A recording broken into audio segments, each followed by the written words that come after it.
Grabar. Listo. Ahí están viendo el bicho.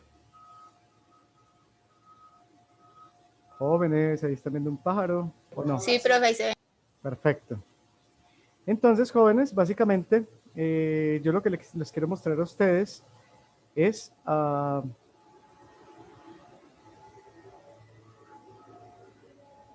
una serie de características de tipo anatómicas. Yo quería que me saliera aquí como mi rostro, y pues no sé por qué no me sale mi rostro. Pues, es que yo quiero simplemente que ustedes tengan una muy buena imagen de lo que les vamos a estudiar el día de hoy. Las aves son organismos que han evolucionado a partir de los millones de años a través del tiempo de evolución y de mutaciones históricas de los dinosaurios.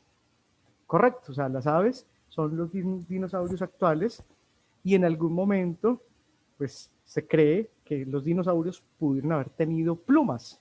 Por ejemplo, T-Rex es muy factible que haya tenido plumas. La cosa es que las plumas, digamos, a través de la fosilización, no se observan después de los millones de años. Entonces ustedes ven este bicho, vamos a quitarle la piel, tenemos una serie de músculos, vamos a comenzar pues en orden, ¿cierto? El principal, empecemos en orden, empecemos viendo el esqueleto, ¿listo? Vamos a quitar todo esto que está acá, vemos el esquelético, nada más que el esqueleto, y después nos vamos a los otros sistemas. Lo que yo quiero que ustedes miren es que las aves tienen una serie de particularidades evolutivas muy interesantes.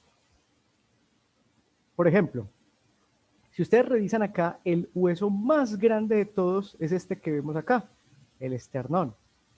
El esternón de nosotros es muy chiquitico, ¿cierto? Y está íntimamente ligado con las costillas, ¿sí? Por lo tanto, los pulmones se encuentran inmersos en una muy pequeñita zona. Los pulmones en las aves tienen una incapacidad de distensión real. O sea que el 89 al 90% de la función respiratoria real, es decir, viendo cómo respira un ave, se da gracias a la presencia de los acosaderos. Jóvenes, vamos a pensar como si las aves fueran como acordeones por dentro, como fuelles. Un fuelle es lo que prende una fogata, ¿cierto? Las aves, debido a que gran parte de ellas, evolutivamente hablando, tienen la capacidad de vuelo, al lado del esternón se encuentra la musculatura pectoral. Esa musculatura pectoral que nosotros conocemos mal llamada como pechuga, es la musculatura más desarrollada para ellas que les permite pues, precisamente propender por el vuelo. Y es la zona donde se administran los fármacos, es decir, fármacos intramusculares. ¿Por qué no se administra, por ejemplo, en los muslos? Ahorita vamos a ver cuando veamos un poquito de circulación. Entonces, en la zona muscular, es decir, en la musculatura pectoral, es donde se administra cualquier tipo de fármaco intramuscular, donde se administran los fármacos subcutáneos, específicamente en dos zonas, o en el zona uropatagial, cuando le ponemos piel a este animal, por ejemplo, aquí vemos en esta zona, en la parte de abajo de la patica, generalmente las aves quedan con una especie de pliegues aquí en esta zona. En estos pliegues usted puede, por ejemplo, poner subcutáneo un fármaco. Y también en la espalda, muchachos. A mí me pareció bastante curioso cuando yo aprendí, por ejemplo, hidratación en aves. La primera vez que me enseñaron a mí fue una rapaz, y esa ave rapaz parecía una bomba llena de agua, llena de líquidos por dentro. Bueno, agua no, líquidos de hidratación. Y la espalda la tenía completamente llena de líquidos. Bueno, después de un rato, ese líquido se absorbe subcutáneamente y puede, digamos, perfundir e hidratar de manera adecuada a un organismo de este tipo. Quitémosle la piel otra vez, porque quedó con estas plumas. Bueno, dejémoselas ahí, esto debe ser un bug, no sé qué fue lo que pasó acá. Chicos, miren, Las aves tienen una serie de características muy interesantes. Empecemos por la cabeza. Primero, tiene fosas orbitarias de gran tamaño, eso enmarcado obviamente por un hueso temporal, hueso frontal, perdón, que hace que el principal órgano de los sentidos para las aves sea precisamente el sistema, la visión. Las aves, digamos que no perciben bien otros órganos de los sentidos y hay aves, por ejemplo, que dependen enteramente del consumo de alimento por medio de la observación directa. En el caso, por ejemplo, aves que tienen que alimentarse de, por ejemplo, de peces, por ejemplo, pelícanos, muchachos. Los pelícanos habitualmente se, se chocan contra las piedras de las rocas al lado de las playas. Eso tiene una connotación clínica, muchachos. Resulta que si ustedes revisan el ojo de las aves, hay una membrana nictitante que a través del tiempo, precisamente porque hay aves que tienen que observar para poderse alimentar, y en el caso de los pelícanos, ellos observan sus presas, que son los peces, se tiran contra el agua, generalmente con la membrana nictitante o con ese tercer párpado cerrado. Entonces, al hecho de tirarse siempre contra el mar, hace que esa membrana nictitante se vaya lacerando, la córnea se va lacerando y a través del tiempo esos pelícanos, digamos, se van quedando cieguitos y los viejitos, lastimosamente, no ven bien. Muchas veces ven algún movimiento al lado y lado de la playa, se tiran con donde esté ese movimiento, pueden ser en rocas y cercano a donde están las rocas, y muchos pescadores, por ejemplo, de manera coloquial, dicen que los pelícanos se suicidan. Realmente no lo es una forma, es la eugenesia que practican ellos de manera natural, con el fin precisamente que los organismos más viejitos pues vayan dando recambio genético a los animales más jóvenes. Las aves tienen un número no común, digamos no específico de vértebras cervicales. Hay aves, por ejemplo, yo no sé si ustedes se acuerdan, o si ustedes han visto la película El Exorcista. Esa fue la primera película de terror que yo me vi. Esa noche casi no dormí, era un niño apenas. Y me acuerdo que la niña del exorcista, pues una de las escenas más aterradoras es cuando la niña mueve la cabeza y le da la vuelta completamente. Hay animales, hay aves que son capaces de mover la cabeza casi 360 grados, como por ejemplo los búhos, pero no es porque ellos tengan un pacto con el diablo, es porque ellos tienen un mayor número de vértebras cervicales a diferencia de los mamíferos. ¿Quién me dice cuántas vértebras cervicales tiene un mamífero, por ejemplo, un perro o un gato? ¿Quién me puede decir? 7, profe. Muy bien. ¿Y una jirafa?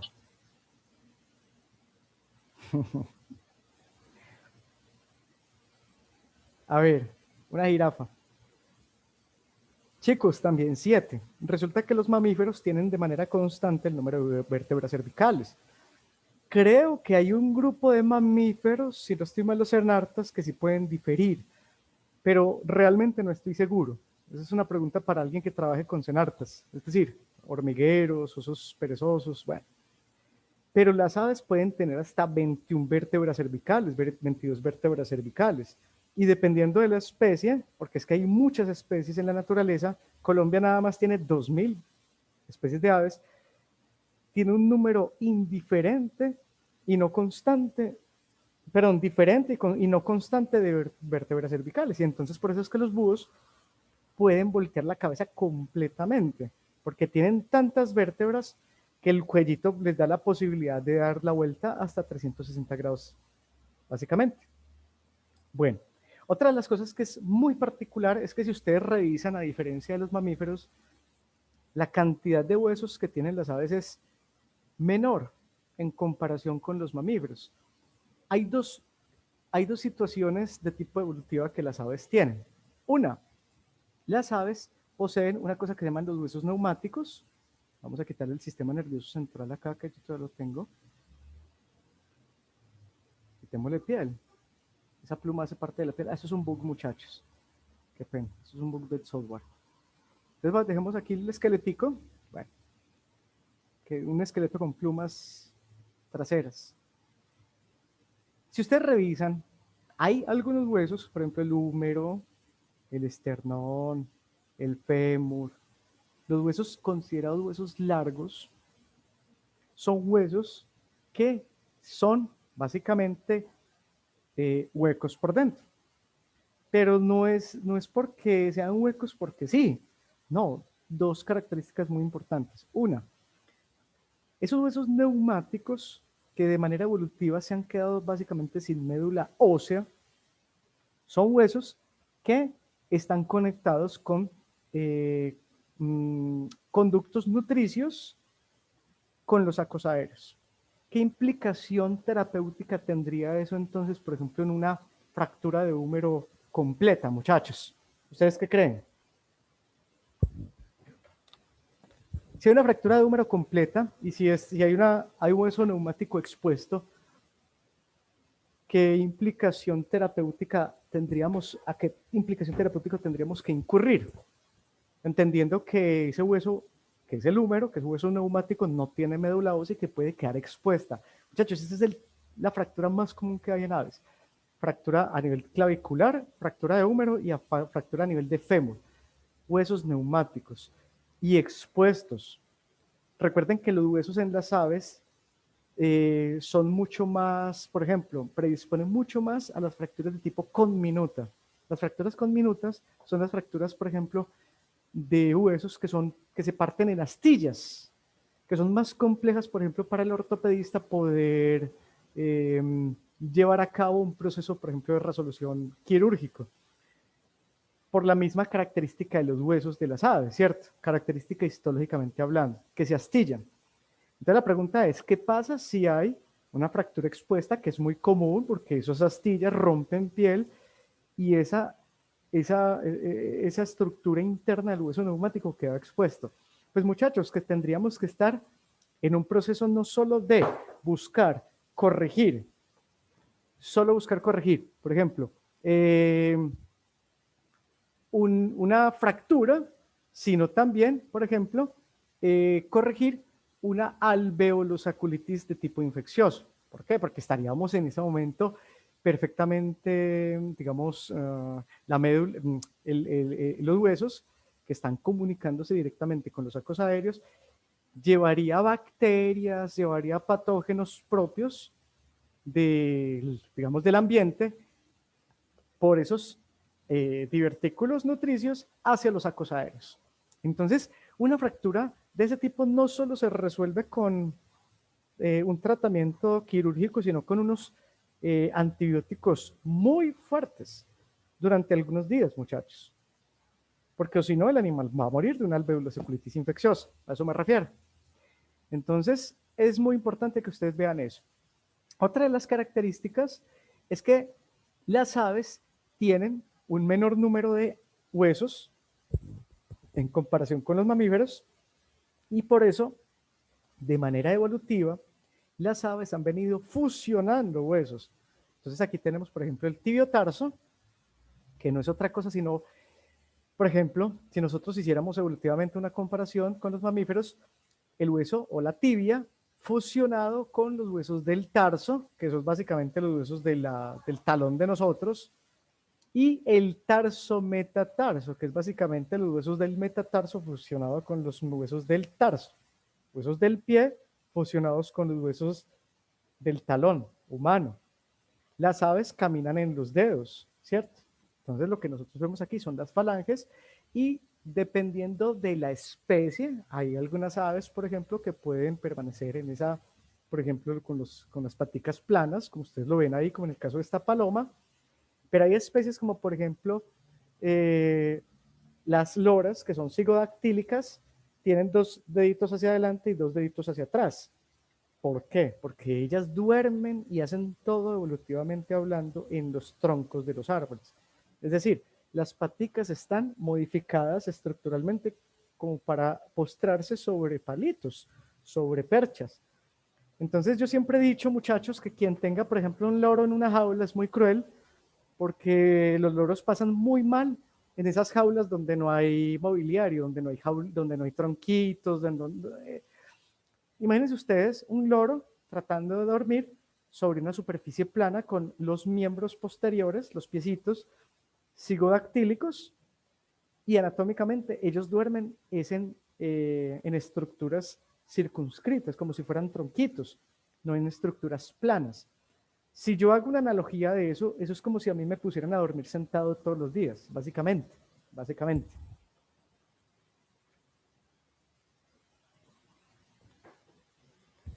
Bueno, muchachos, quiero que miren también acá.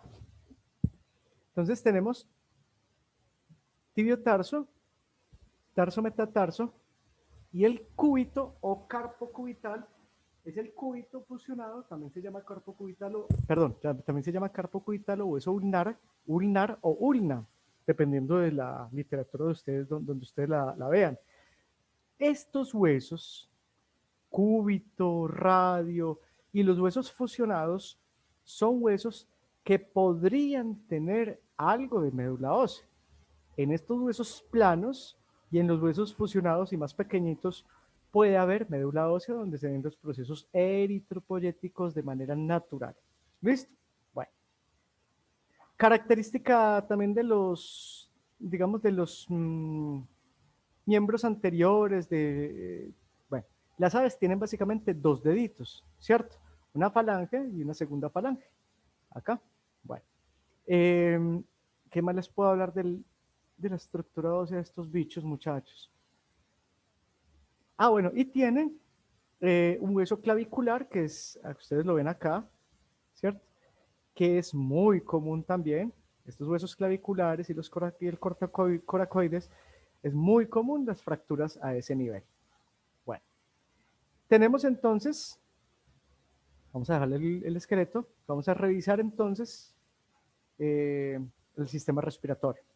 El sistema respiratorio de las aves, muchachos, consta principalmente de una porción inicial que nosotros conocemos como coanas o narinas, que es por donde ingresa digamos, el aire. El pico de las aves, muchachos, a diferencia de lo que la gente cree, el pico por lo general tiene cornetas etmoidales, que están acompañados de los senos paranasales cercano al lado y lado entonces de la cara y el rostro de las aves. Por eso, muchachos, en una enfermedad infecciosa respiratoria, siempre vamos a encontrar muchas veces, y eso lo vemos en unas fotos la próxima semana, blefaritis bilateral o blefaritis unilateral simétrica, porque la inflamación de los párpados en las aves muchas veces no es un indicador de conjuntivitis, sino de enfermedad respiratoria de las vías superiores. Si ustedes le parten el pico a un tucán, el tucán es mitad pico y mitad tucán, el tucán en ese pico enorme son son cornetas etmoidales, plaquitas muy delgadas que hacen que esa estructura osificada sea o que tenga un menor peso, tenga un peso muy bajito. Entonces, por eso es que un tucán puede volar perfectamente con ese pico tan enorme, sin ningún tipo de problema. Bueno, vamos a quitarle la piel a este bicho. Entonces aquí vemos que cuando el animal respira, ¿sí? Las aves ingresan, digamos, el aire por la tráquea. La tráquea de las aves es una tráquea que tiene orificios, o más bien cartílagos superpuestos unos sobre otros. Eso lo podemos ver bien la próxima semana en unas imágenes. Pero lo que yo quiero que ustedes vean acá, o lo más importante de la tráquea, es que muchos autores dicen que debido a que la tráquea tiene anillos superpuestos, que aquí más o menos se alcanza a ver en este diagrama, hay una gran dificultad en el momento dado de hacer, por ejemplo, intubación endotraqueal, porque en el momento de hacer una intubación, el tubo puede romper la tráquea a nivel de uno de estos anillitos, precisamente por encontrarse superpuestos. El órgano de fonación de las aves, que es este que está acá, mírenlo acá, es la siringe. No que el bicho está todo volteado, pero bueno, aquí vamos a mirar. Miren acá la siringe y está exactamente en la bifurcación de la tráquea. Entonces, en realidad las aves no hablan como en el caso de nosotros con una especie como de laringe y de cuerdas bucales, sino que las aves tienen esa estructura que se llama siringe, y esa siringe que está acá es la particularidad anatómica conjuntamente con un cerebro de gran tamaño que tienen por ejemplo, las loras, que las hace, digamos, mucho más factibles para que puedan vocalizar, valga la redundancia, vocalizaciones similares a los humanos, o lo que nosotros conocemos vulgarmente como hablar, por las loras que hablan. Bueno, inmediatamente las aves entonces ingresa al aire, pues se van a percatar que las aves por dentro son como, miren, vamos a quitarle la piel, quitémosle el esqueleto. Ahí esto porque sigue acá. ¿Será que con eliminar? Ay, sí, gracias. No era un problema del programa, era un problema mío. Si ustedes le quitan toda la ave, esto es el sistema respiratorio de las aves. Y las aves por dentro, básicamente, son un espacio vacío de aire, muchachos. Es bastante peculiar ver que las aves por dentro son como, si ustedes toman una radiografía, gran parte de la radiografía de cualquier pájaro son espacios vacíos. Pero esos espacios vacíos son muy importantes porque precisamente son esos espacios vacíos donde se hace el recambio de aire. Que también la próxima semana vamos a ver un poquito sobre eso. Pero básicamente es, chicos, tratemos de no antropomorfizar todas las especies animales, ¿cierto? Entiendan que los organismos vivientes todos somos muy diferentes. Por ejemplo, para nosotros es muy difícil pensar cómo duerme un manatí. Entonces uno dice, no, es que un manatí es un mamífero, tiene que salir cada 5 minutos, respirar y volver a entrar y dormir. Entonces ellos duermen y se despiertan cada 5 minutos como un bebé, ¿cierto? Si pasara eso en un humano, pues básicamente uno no podría llegar nunca como a establecer un sueño de tipo REM. Muchos animales sí lo hacen. Hay aves, por ejemplo, que son capaces de dormir mientras vuelan, mientras planean. Lo que hacen es cerrar su membrana nictitante, planean, duermen lapsos de tiempo, vuelven y se despiertan, se alimentan y vuelven y siguen durmiendo. Chicos, en la naturaleza eso es normal. Entonces las aves tienen sacos aéreos. Respira y ¿a dónde quiero llegar yo con toda esta parafernalia? Que es que la respiración en las aves no es como en nosotros, que es una inspiración. En el momento de la inspiración hay un intercambio alveolar gaseoso a nivel de los alvéolos pulmonares y posterior a eso, pues lo que va a suceder es una expiración donde gran parte de lo que va a salir es CO2, ¿cierto? Bueno, en las aves, para que se dé todo este proceso de intercambio alveolar gaseoso, tiene que haber 2 inspiraciones y 2 expiraciones. Me explico. En la primera inspiración, el aire no pasa directamente a los pulmones. En la primera inspiración, lo que pasa es que el aire pasa de la tráquea y va a ir directamente a los sacos aéreos que se encuentran en la parte de atrás del bicho. El aire se va hacia atrás, no se va a los pulmoncitos. Yo no sé si ustedes se acuerdan, por ejemplo, cuando han comido sancocho, cuando han comido pollo frito, que los pulmones se encuentran muy pequeños en unas pequeñas zonas estructuralmente hablando, en esa caja torácica, que no tiene la capacidad de distenderse como pasa en el caso de los mamíferos. Nosotros tenemos una caja torácica que aumenta de tamaño cada vez que practicamos la inspiración. En las aves, lastimosamente, bueno, lastimosamente no, evolutivamente no pasa eso. Entonces lo que ellas hacen es cuando inspiran y al carecer básicamente, las aves no cuentan con músculo diafragmático. O sea que es falso y es erróneo hablar de cavidad torácica y de cavidad abdominal. Ustedes solo pueden hablar, por ejemplo, de cavidad torácica acá, pues cuando hay un músculo diafragmático que permite una separación clara y directa. Lo que yo quiero que ustedes vean es que los pulmones son muy chiquiticos, que prácticamente la función del pulmón es precisamente la del intercambio alveolar gaseoso, pero los pulmones tienen una incapacidad de distensión y esa acción de distensión o de contracción la ejercen principalmente los sacos aéreos. Entonces, si nosotros nos imaginamos el saco aéreo como si fuera un acordeón, para los que les gusta el vallenato, pues básicamente eso es un bicho por dentro, es una ave es por dentro.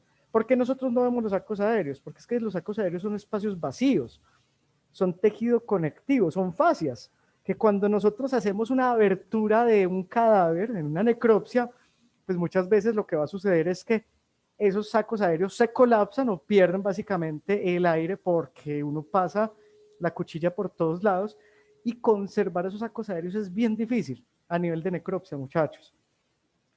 En la primera expiración, es decir, ya inspiró, el aire pasa a los sacos aéreos posteriores. En la primera expiración lo que va a suceder es que el aire pasa de los sacos aéreos posteriores, se va a ir hacia adelante. Allí se va a ir a los pulmones y los pulmones se van a encargar entonces de todo el intercambio alveolar gaseoso. Ahí es donde se da todo ese proceso que nosotros claramente conocemos y que se da en los pulmones de los mamíferos. Bueno, después, ¿qué va a suceder? Viene una segunda inspiración, donde esos, digamos, el material ya, donde se hace el intercambio, el material que tiene que ser expulsado pasa a los sacos aéreos anteriores, es decir, pasa al frente del animal, y en la segunda expiración,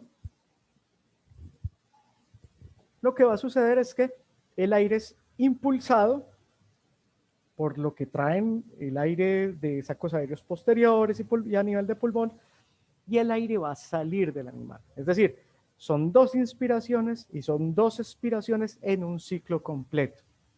Sé que para algunos de ustedes suele ser un poco abstracto si no lo vemos en un video. La próxima semana traemos algo algo un poco más explicativo. Pero este diagrama que ustedes ven acá es supremamente lindo porque ustedes pueden ver claramente que las aves dependen claramente de los sacos aéreos como órganos, en el proceso respiratorio. ¿Listo? Bueno. Entonces vamos a quitar sacos aéreos y vamos a poner circulatorio. Si nosotros analizamos... Profe, qué pena, te hago una pregunta. Sí. Las aves cierto que carecen de diafragma. Carecen de diafragma. Sí, señorita, acabamos de decirlo. Como hay ausencia de diafragma... No te había escuchado. No me había escuchado, listo. Como hay ausencia de diafragma, es erróneo hablar de cavidad torácica y de cavidad abdominal. Entonces es cuando se denomina cavidad celómica. Exacto. O celoma, también le puedes decir celoma. Celoma le puedes decir. Celoma le puedes decir toda la cavidad toracoabdominal de artrópodos, de peces, de reptiles y de aves. Cavidad torácica y cavidad abdominal se usa en mamíferos. ¿Listo? Listo, profe, gracias. Ok. Bueno, ¿qué tenemos acá? Quitémosle piel. Aquí tenemos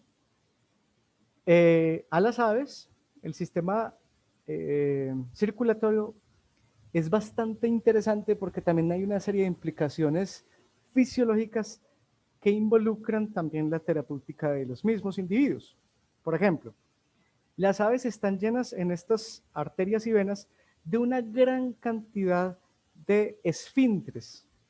Los esfínteres se cierran y se abren por diferentes tipos de razones, muchachos, en toda la estructura del ave. Pero ¿qué pasa?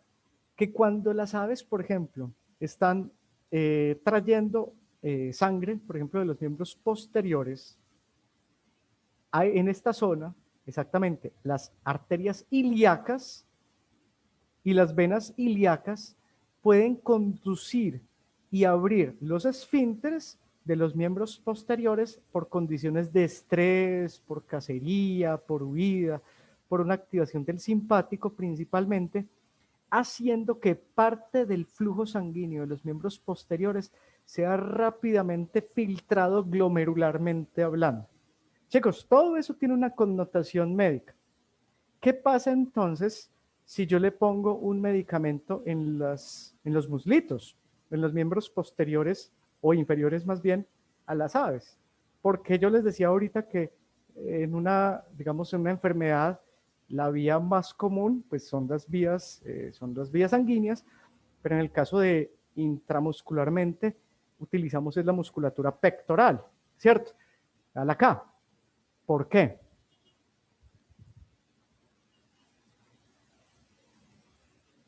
Porque eso es importante. Resulta, muchachos, y pensémoslo así, ya está establecido, y eso sigue siendo, digamos, objeto de debate, eso incluso en el Congreso Mundial de Anestesiología en el que tuvimos la oportunidad de participar el año pasado, el doctor Javier Nevares, con una charla tremendísima sobre aspectos respiratorios de reptiles,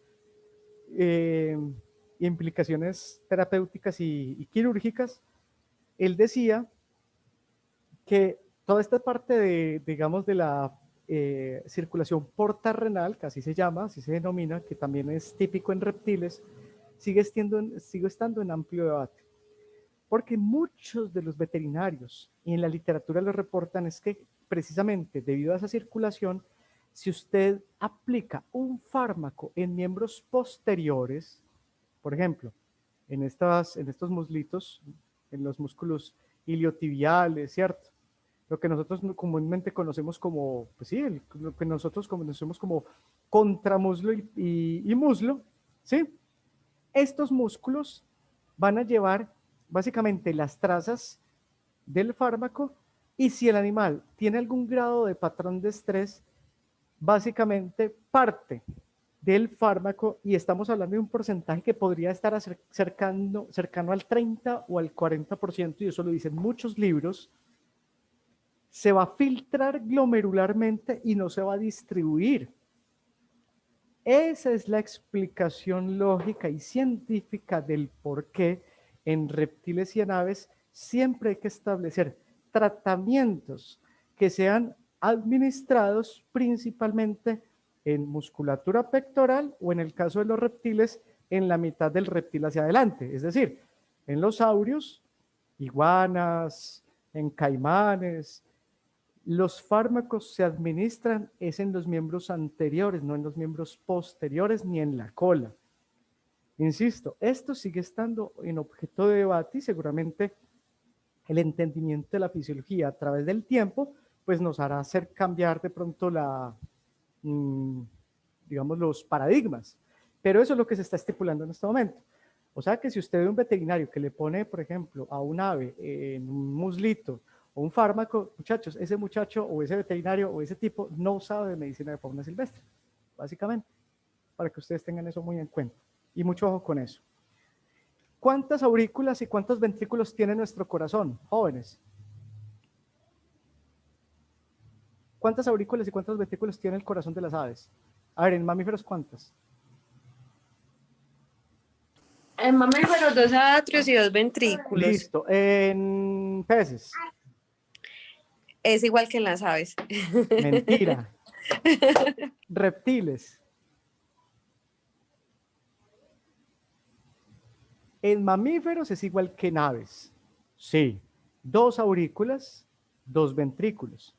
En reptiles hay 2 aurículas y un ventrículo, excepto en los crocodiláneos, es decir, cocodrilos, caimanes.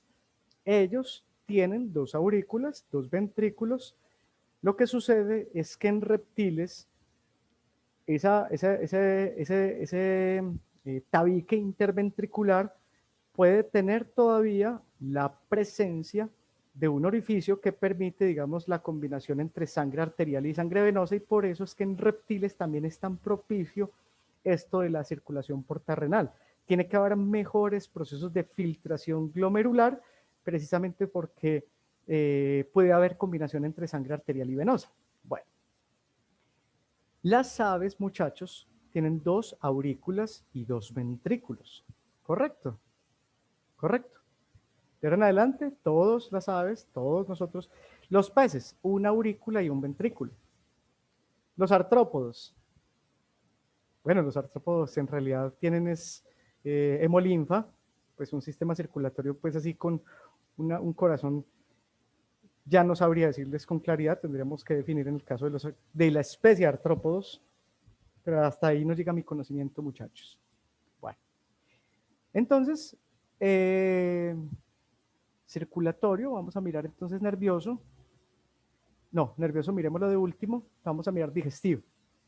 En digestivo, muchachos, empecemos porque las aves tienen entonces, todas las aves tienen lengua, producen saliva, muy poquita, pero si ustedes ven, por ejemplo, las loras tienen una lengua gris, muy seca, ¿cierto? Pero sí, ellas también pueden producir saliva, pero poquita. Chicos, esto es muy importante. El esófago es un órgano que se distiende muy fácilmente y esto que ustedes ven acá, que está en el diagrama, se denomina buche. Ese buche, también llamado inglubio, los españoles le dicen así, inglubio. ¿Por qué le dicen inglubio? Bueno, ese es el nombre, digamos, técnico, no coloquial. Es que buche, muchachos, es un término que, digamos, ya también está colocado en todos los textos, pero buche suena muy feo, ¿cierto? Entonces, buche suena como a caldo de menudencias. Pero decir buche en un examen o decir buche en un congreso no está mal dicho. ¿Cómo se llama la inflamación del buche o digamos, la afectación infecciosa del buche? ¿Quién me dice? Semiología.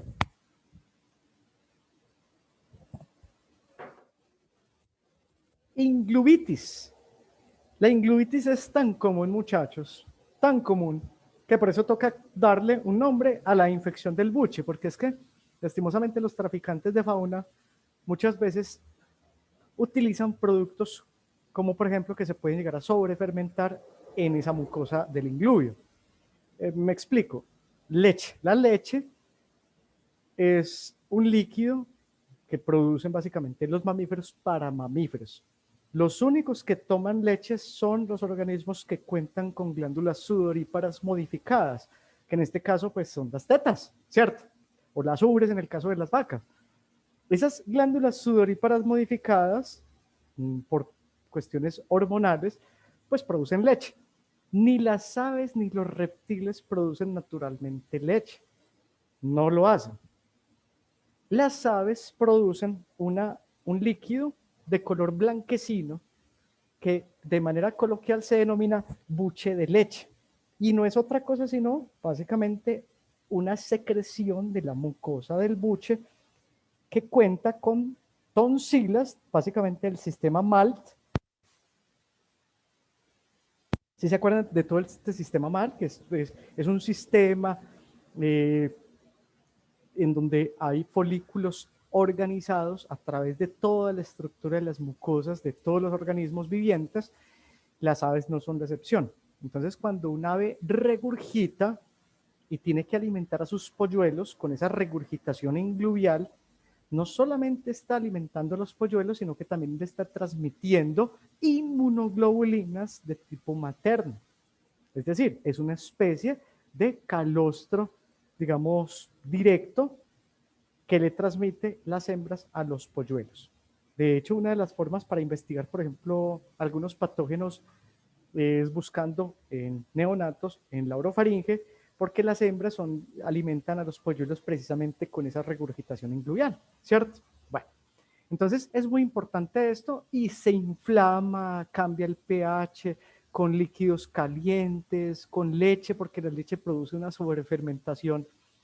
Es muy común la cirugía de buche, por ejemplo en palomas, porque muchas palomas cuando comen maíz crudo, esta buche se sobrefermenta, cambia el pH, las bacterias que se encuentran aquí también cambian, ya dejan de ser bacterias saprófitas comensales y se vuelven patógenas oportunistas, dando como resultado la muerte del individuo por una sepsis bacteriana. Después sigue el esófago y después viene el proventrículo o estómago verdadero. Este proventrículo o estómago verdadero, que aquí lo vemos, vamos a ver, se trata de localizar bien. Es que yo no sé por qué tengo este bicho como por allá arriba. Vamos a ver. Eso, así. Veanlo acá. Lleva el material digestivo hasta la molleja o estómago muscular. Recuerden que en la molleja las aves, muchas de ellas practican digamos, una característica normal que se llama el grit, que es el consumo de piedrecillas. Muchas aves lo hacen, las gallinas lo hacen, las loras lo hacen, las guacamayas lo hacen. Las guacamayas, por ejemplo, hay videos en el Amazonas donde llegan a una gran montaña, comienzan a alimentarse de piedras, literalmente, de arcilla, y esas piedras llegan hasta la molleja, y en la molleja, cuando la molleja se contrae, pues básicamente macera con mayor medida los alimentos. Bueno, Después los alimentos siguen. ¿De qué depende el tamaño del tracto digestivo? Chicos, el tamaño del tracto digestivo depende en gran medida también evolutivamente hablando la alimentación del individuo. Es mucho más corto el tracto digestivo, por ejemplo, en aves rapaces, que son casi que exclusivamente carnívoras, que en aves que tienen que ser consumidoras, por ejemplo, de material vegetal, como por ejemplo las avestruces. Son animales con sacos ciegos fermentadores casi que idénticos al de un equino. De manera evolutiva, los tractos digestivos han cambiado a través del tiempo y a través de los miles de años, dependiendo de la especie animal, también dependiendo de la dieta que ellos consuman en vida silvestre, ¿cierto? Bueno, si ustedes revisan acá, al final vamos a encontrar dos estructuras que son desde mi punto de vista fascinantes. Una es la bolsa de Fabricio, que ya por inmunología ustedes la conocen, que está adyacente, craneal a la cloaca. La bolsa de Fabricio es la estructura neonatal y juvenil donde se dan los procesos de maduración de los linfocitos B en las aves. Y resulta que también, pues para que ustedes entiendan, las aves en sus huevos, en el oviducto, vamos a mirar acá, vamos a quitarle ya digestivo, solamente le vamos a dar la cloaca, vamos a ver si ahí está la cloaca, sí, ahí está la cloaca. Si le quitamos el digestivo, pero le dejamos el urinario o urogenital, nos vamos a encontrar con lo siguiente. Primero, los riñones son multilobulados, ¿cierto? Bueno. Segundo, los riñones están al lado y lado de las glándulas adrenales de las aves, ¿cierto? Están adyacentes de glándulas adrenales.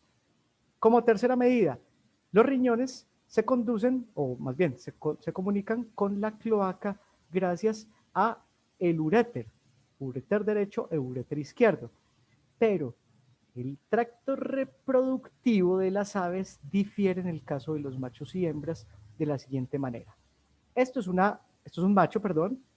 Los machos tienen dos testículos internos, generalmente uno es de mayor tamaño que el otro, e internamente, por ejemplo, cuando nosotros queremos detectar, o más bien definir el dimorfismo sexual en un citácido, muchachos, nos tocaba hacer la laparoscopía exploratoria en estos bichos.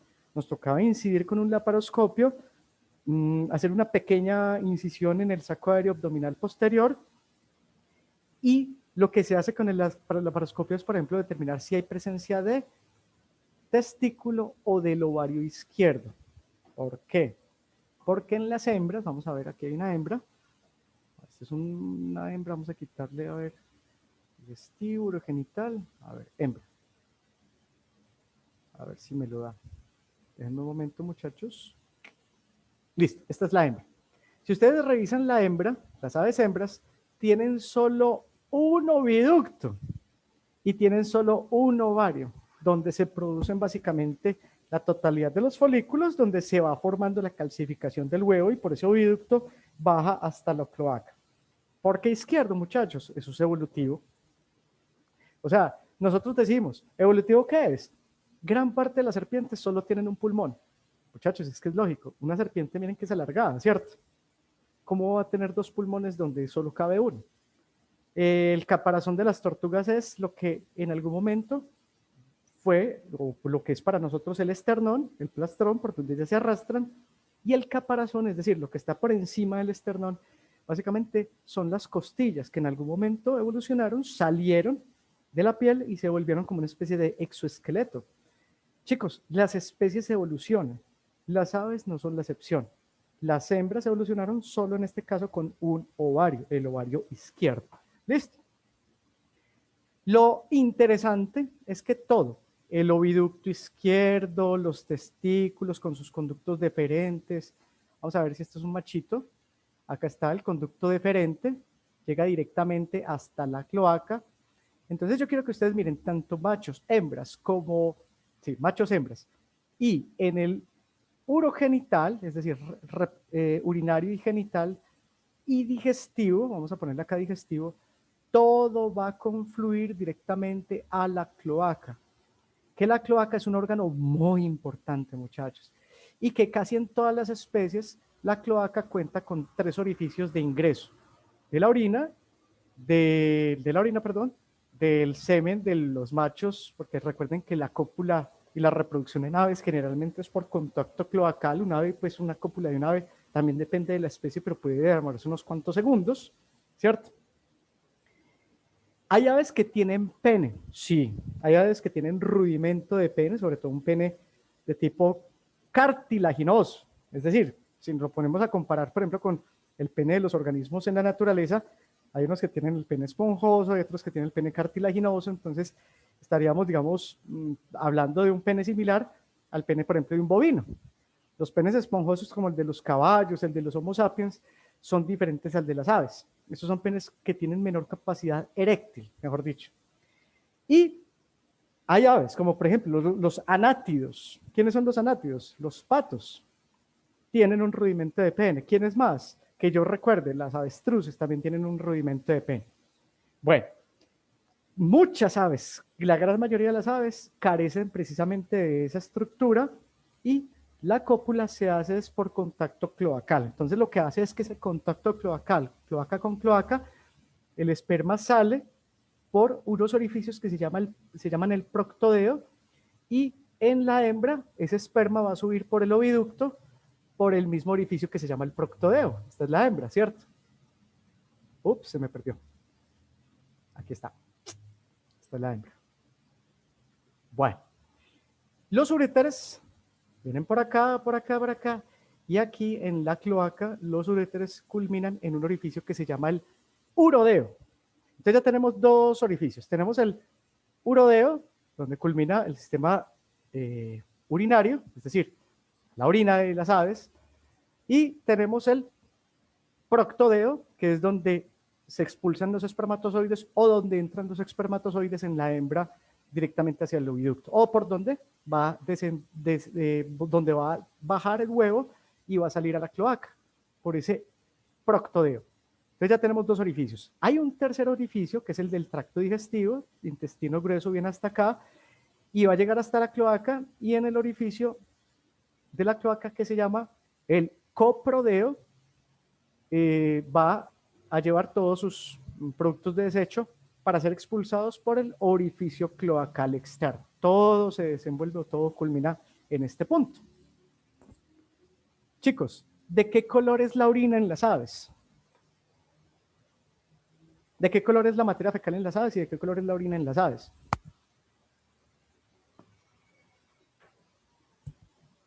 Profe, la fecal no es como verde y la orina no se ve, pues es como Eso, la fecal transparentosa. puede ser de la dieta que consuma, el color en las especies difiere.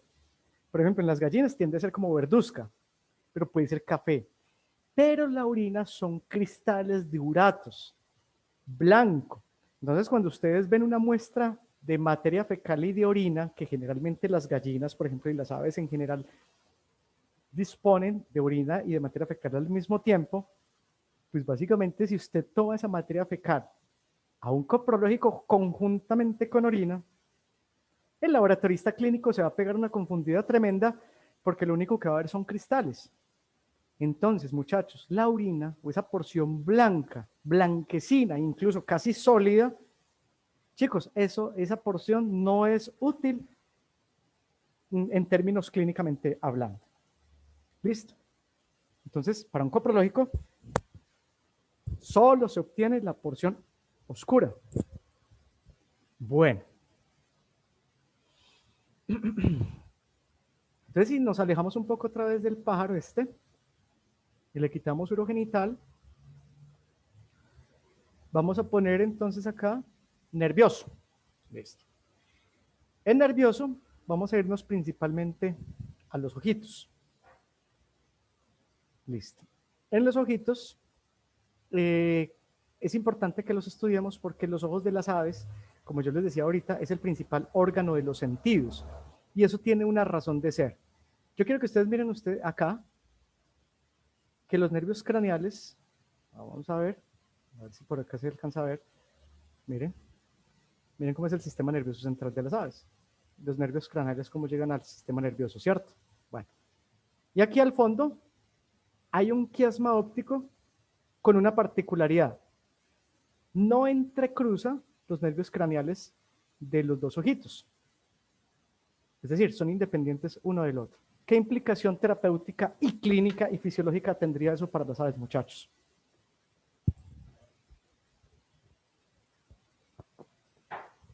Primero, los organismos que tienen quiasma óptico, básicamente ese entrecruzamiento de ramificaciones nerviosas de los ojos, hace que los movimientos pupilares de un ojo y de otro no sean independientes uno del otro. ¿Cómo se llama un movimiento independiente en un mamífero? Por ejemplo, un perro con una pupila más grande que otra. ¿Cómo se llama esa condición? Anisocoria. La pupila más grande en un extremo, y pues por ejemplo, comparándola con la otra, denota en mamíferos un problema neuronal, problema nervioso de cualquier tipo, infeccioso, traumático, qué sé yo, cualquiera. Entonces, en mamíferos se utilizan varios reflejos. El reflejo fotomotor directo, el reflejo fotomotor indirecto.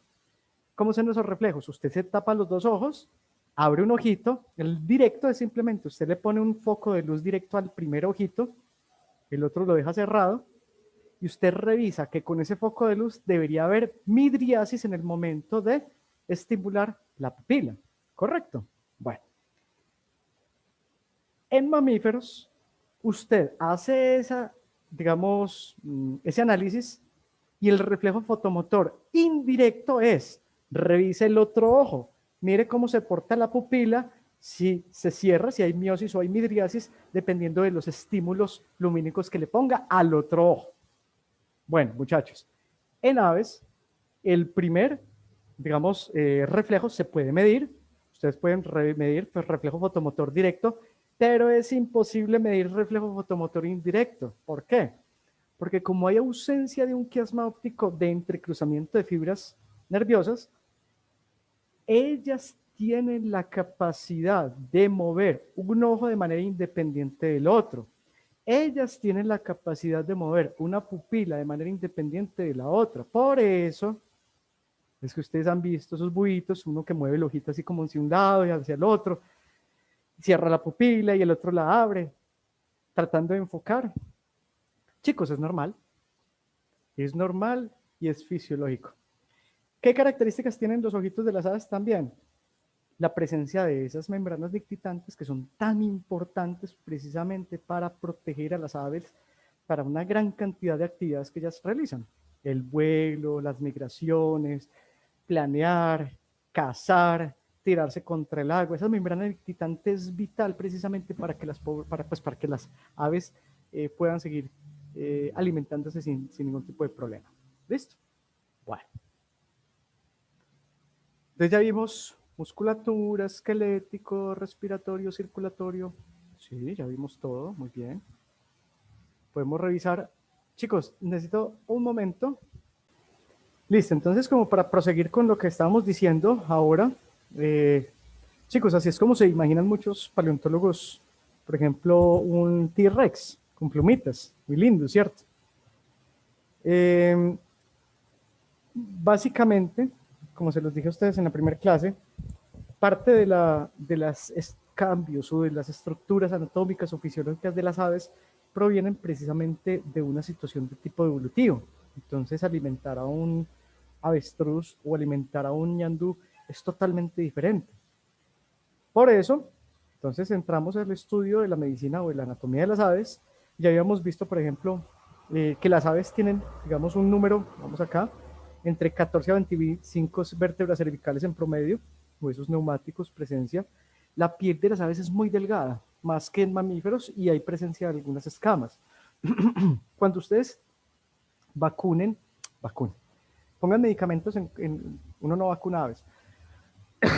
Cuando ustedes ponen medicamentos en aves y en reptiles, generalmente no se deberían incidir o no se deberían funcionar directamente las escamas, sino entre escama y escama, porque las escamas pueden ir recambiando, en el caso, por ejemplo, por mitosis, normalmente hablando, pero, por ejemplo, si hay algún tipo de problema por la punción, se pueden generar, por ejemplo, problemas de hongos, de infecciones localizadas por la localización o la extracción de la muestra. Bueno, Fosas orbitales de gran tamaño, porque ya les había comentado a ustedes que las aves tienen su principal órgano de los sentidos es la visión. Bueno, huesos fusionados, los más importantes, tibiotarso, tarso, metatarso y hueso carpocubital. Esta es una radiografía del diafragma y vemos que la tráquea en algunas especies puede tener diferentes tipos, digamos, de formas, de estructuras. Esto está en el libro de King. Miren que los anillos traqueales, como les habíamos visto ahorita en el diagrama, se encuentran entre ellos superpuestos. Y debido a eso, pues la intubación endotraqueal es bastante compleja. ¿Listo? Hay aves, por ejemplo, el chauna chavarria, que le dicen chavarrí. Vamos a mirar de pronto, si no tienen, si no están familiarizados, vamos a mirarlo acá en el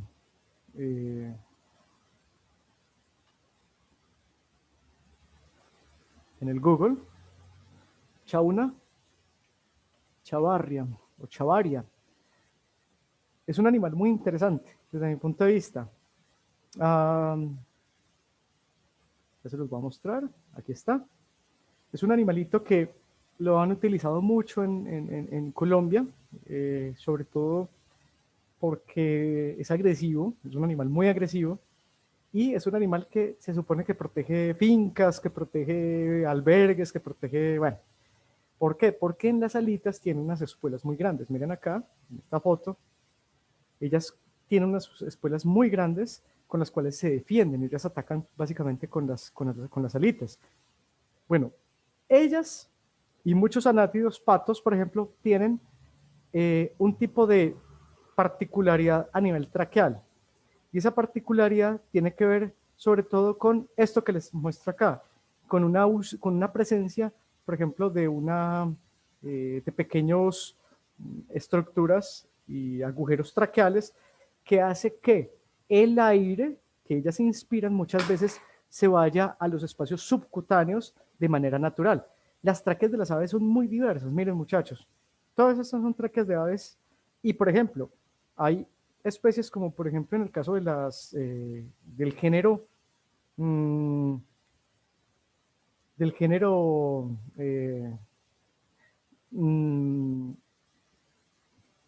Penélope o del género Hortalix, que son básicamente esos géneros que les acabo de mencionar, son como gallinas silvestres, son como galliformes silvestres. Muchas de ellas se pueden clasificar machos y hembras determinando el tamaño de las tráqueas. Algunas de esos individuos, de algunas especies, la tráquea puede salir en el espacio subcutáneo y usted cuando la toca sentir la tráquea en el espacio subcutáneo, en el caso de los machos, en las hembras no. Entonces, miren que la tráquea en los animales o en las aves es bien diferente entre todos los diferentes individuos. ¿Por qué les quiero mostrar o por qué les mostré el chauna chavarria? Porque es que a mí me pasó un caso de un veterinario que fue estudiante mío en Montería y yo me acuerdo que él me decía, no, es que profe, yo creo que tengo una chauna chavarria con carbón, porque parece que tuviera gas subcutáneo, porque el carbón bacteriano y el carbón sintomático, Clostridium chavoi y Bacillus anthracis, puede producir un gas subcutáneo. Pero en el caso de las aves es normal. O sea, cuando yo les hablo de gas subcutáneo, yo quiero que traten de entenderme un poquito el concepto. Cuando ustedes compran un televisor o por ejemplo, un computador, viene como con una bolsa de bolitas que lo protegen de las caídas y todo eso. Así se siente, muchachos. Cuando usted coge un pato, usted siente como una especie de crepitación. Cuando usted tiene un animal de este tipo en sus manos, usted siente crepitar en sus dedos porque tienen algún proceso de gas subcutáneo. Y es normal, es fisiológico para algunas especies, que de hecho eso les permite a ellos, por ejemplo, propender al nado. A eso me refiero. Bueno, entonces miren, por ejemplo, esta tráquea. Esta es una tráquea de un anátido y tiene una flexura sigmoidea característico de la especie, en el caso de una tráquea de una grulla de Mississippi, ¿cierto? Estos son los crácidos y estos son los anátidos, para que me entiendan. Cracks, este es el paujil pico azul y este es el que le decimos nosotros picingo, el Dendrosigma autumnalis. Bueno, la mayor parte de las aves, no todas, la mayor parte de las aves cuenta con 9 sacos aéreos. 2 cervicales anteriores, 2 cervicales, disculpe, 2 cervicales, 2 torácicos anteriores, 2 torácicos posteriores y 2 abdominales. Ahí van 8. Derecho, izquierdo, derecho, izquierdo, derecho, izquierdo. Bueno. Y un número impar, que es el gran saco aéreo clavicular o intraclavicular o interclavicular, que muchas veces no se observa porque cuando usted hace una necropsia es el primero que se rompe en el momento de abrir, por ejemplo, la cavidad celómica. Usted tiene que romper, por ejemplo, la clavícula y levantar el esternón. Ahí se pierde inmediatamente ese saco aéreo interclavicular. No contribuyen al intercambio de gases. El intercambio de gases lo hacen los alvéolos pulmonares y básicamente un ave por dentro es un acordeón. Esta es la explicación de lo que les acabo de decir a ustedes, de las 2 inspiraciones y 2 expiraciones, que con este diagrama ustedes lo pueden entender mucho mejor. Vamos a asumir que aquí está la cabeza del pájaro y aquí está la colita del pájaro. Entonces en la cabeza, y estos son los pulmones, este radiador son los pulmones, estos son los sacos aéreos anteriores, estos son los sacos aéreos posteriores. O sea, el aire ingresa en la primera inspiración, llega hasta los sacos aéreos posteriores, en la primera expiración va a los pulmones y en la primera expiración es que se da el intercambio alveolar gaseoso. En la primera expiración, el aire sale de los pulmones, bueno, el aire no, el CO2 sale de los pulmones a los sacos aéreos anteriores y en la segunda expiración es que sale de las erinas o de las coanas. ¿Qué pasa? Que todo esto es constante. Aquí, en la segunda inspiración, pues ya tendríamos una inspiración de un ciclo nuevo. Entonces lo que hace es empujar el aire, básicamente. Listo. Sé que es difícil entender el concepto porque generalmente es más fácil entenderlo cuando hacemos una analogía con los humanos, pero en este caso no se puede hacer esa tal analogía. Bueno, esto ya lo vimos. Quiero que ustedes miren estas 3 imágenes. Saco aéreo, el de la izquierda, completamente normal. Debe ser translúcido, transparente. Es decir, ese material, ese tejido conectivo le debe permitir a usted ver de manera óptima lo que se encuentra por debajo de esa misma estructura. Cuando comenzamos a ver hallazgos, por ejemplo, aquí hay una hemorragia. Miren, esto es una hemorragia en un saco aéreo. Esto puede ser un traumatismo, puede ser alguna situación. Esto que ustedes ven acá es muy particular de las aves y es una de las principales causas de mortalidad de las aves de fauna de vida libre. Porque la alveolosaculitis infecciosa es la infección de los sacos aéreos con proliferación de material purulento. Y el material purulento en las aves, recuerden que es caseificado. El material purulento en mamíferos es como, qué pena por la analogía, pero es como la crema de leche, y el material purulento en las aves y en los reptiles también es caseificado como el queso costeño. Es duro, o sea, usted puede extraer completamente un absceso incluso con su cápsula piógena. No tiene usted incluso que hacer curetaje y romper esa cápsula piógena como se hace, por ejemplo, en el caso de la resolución de abscesos en el caso de mamíferos. Entonces, esto es un caso evidente de una alveolosaculitis infecciosa que puede ser por muchas causas. Hay de todo tipo, hay bacterianas, hay fúngicas, virales, no sé. He estado pensando un poco si hay alveolosaculitis infecciosa de pronto por coinfecciones virales, podría ser, pero generalmente esas alveolosaculitis son causadas por enterobacterias, por Chlamydophilacitasi, por hongos como Aspergillus flavus, Candida albicans, por protozoos como tricomonas. Hay muchos tipos de alveolosaculitis infecciosa y es una de las principales causas de muerte de los individuos. Bueno, este avestruz que ustedes ven acá, bueno, es un ñandú, no sé, o es un avestruz juvenil, se observa claramente las estructuras de la boquita. Miren, todo esto que ustedes ven acá es la orofaringe, ¿sí? La lengua, y exactamente detrás de la lengua, arribita de la lengua, está la glotis.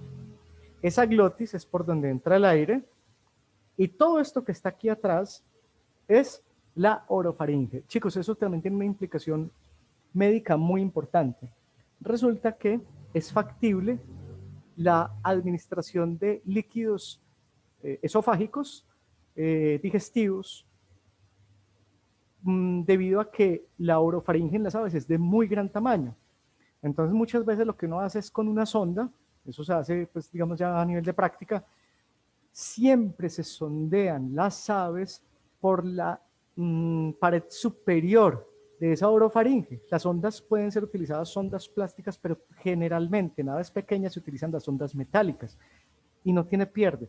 Usted se va por toda la pared superior del orofaringe y no tiene cómo llegar a la glotis, no tiene forma alguna de llegar a la glotis. Entonces es muy fácil porque ya cuando está, por ejemplo, en esófago, usted es capaz de tocar y de palpar la sonda cuando se está, digamos, metiendo a ese nivel. Bueno, está la siringe, que ya les había comentado a ustedes, que en el caso de unas aves como los citácidos y los córvidos, que también son capaces de emular conversaciones humanas, tienen una pequeña serie de músculos inmersos en esa misma estructura anatómica que les permite, conjuntamente con un sistema nervioso de gran tamaño, es decir, los citácidos son muy inteligentes, pues tener la capacidad de repetir vocalizaciones humanas. Bueno, esto ya lo vimos nosotros en los diagramas, pues mucho más bonito que en dibujos. Cosas que se me olvidaron de pronto comentarles, es un corazón tetracameral, es decir, 2 aurículas y 2 ventrículos, y hablamos de los reptiles órganos tricamerales y en el caso de los peces órganos bicamerales. El metabolismo hepatorrenal ya lo vimos y hay ausencia de glándulas sudoríparas. Una de las cosas que se me olvidaba a mí es que también, aparte de ausencia de glándulas sudoríparas, hay ausencia de glándulas sexuales, es decir, las aves carecen de próstata, de vesícula seminal, de ese tipo de cosas. Ellas sí producen semen, pero directamente el semen que lo producen son los testículos, no las glándulas seminales como en el caso de los mamíferos. Bueno, el inglubio no está en todas las aves, hay aves que carecen de buche, muchachos. No todas las aves tienen buche. Y tampoco todas las aves tienen vesícula biliar. Entonces, es muy importante que ustedes entiendan que, por ejemplo, las palomas, algunos citácidos no tienen vesícula biliar. Las aves, por ejemplo, que no tienen buche, ¿cuáles? Los búhos. Los búhos no tienen buche, jóvenes, ¿cierto? Bueno. Urogenital y cloaca, esto también lo habíamos visto, todas estas cosas, bueno. Aquí lo que me faltaba por comentarles era precisamente la ausencia de glándulas accesorias sexuales. ¿Listo? Chicos, las aves, la gran mayor parte de las aves poseen dimorfismo sexual. Es decir, los machos son los más bonitos, los más vistosos, los más coloridos, porque es la forma en la que pueden llamar a las hembras para la cópula. Resulta que cuando un macho o una hembra se mueren, no significa que van a quedarse fieles de por vida, eso es un constructo humano. Ellas lo que hacen es rápidamente buscar, digamos, pareja. El problema es que muchas veces esos organismos, cuando ya están, digamos, en una edad considerable y se muere se muere su pareja, no tienen las características fenotípicas ideales para ser escogido por una hembra juvenil. Eso es lo que sucede. Hay muchas especies de aves que también, por ejemplo, no tienen dimorfismo. Loros, guacamayas, periquitos, cotorritas, no tienen dimorfismo. Entonces la única forma de determinar si es macho o es hembra es por o la paroscopía exploratoria o cromatografía. Es decir, por cromatografía usted puede hacer un análisis de las hormonas, cuáles son las hormonas que están actuando en algún momento, por cariotipaje, pero se requiere demasiada experiencia para poder determinar cuál es el cromosoma femenino y cuál es el masculino. Y también se puede definir, por ejemplo, el sexo, básicamente por biología molecular, ¿cierto? Bueno. En campo, ¿qué se hace? O en zoológico se hace es más que todo la paroscopía. En zoológico se tiene sexado casi todos los individuos, muchachos, casi todos. ¿Por qué? Porque usted, donde tiene obviamente 20 guacamayas, pues lo ideal es buscar comenzar a formar parejas. Eso es lo que se busca. Recuerden que en la naturaleza también es común las parejas de individuos del mismo sexo. ¿Sí? Lo pueden hacer generalmente en condiciones ex situ, lo pueden hacer en condiciones in situ. Pero generalmente las parejas del mismo sexo, de sexos diferentes, se dan habitualmente en vida silvestre, en aves. Bueno, finalmente, como yo les venía diciendo a ustedes, membrana nictitante es muy importante para el cuento de la protección de la córnea, la implicación médica que eso tiene, la posibilidad que ellas tienen de controlar voluntariamente el iris y la pupila, y por eso hablar de anisocoria en aves es un término completamente errado. No podemos hablar de anisocoria en aves, muchachos, porque las aves precisamente carecen de un quiasma óptico donde entrecruza esas fibras. Entonces no podemos hablar que una pupila es más grande que una. Yo no sé si ustedes han visto, como les decía ahorita, los buitos que mueven como un ojo para un lado, que lo mueven para el otro, que abren un ojito así, que abran así, que mueven la cabeza completamente. Muchachos, todos son por situaciones plausibles que lo da la anatomía y que lo da la fisiología de esta clase animal. ¿Listo? Bueno. Entonces, pues chicos, no siendo más, preguntas. ¿Alguno de ustedes tiene alguna pregunta? No, profe.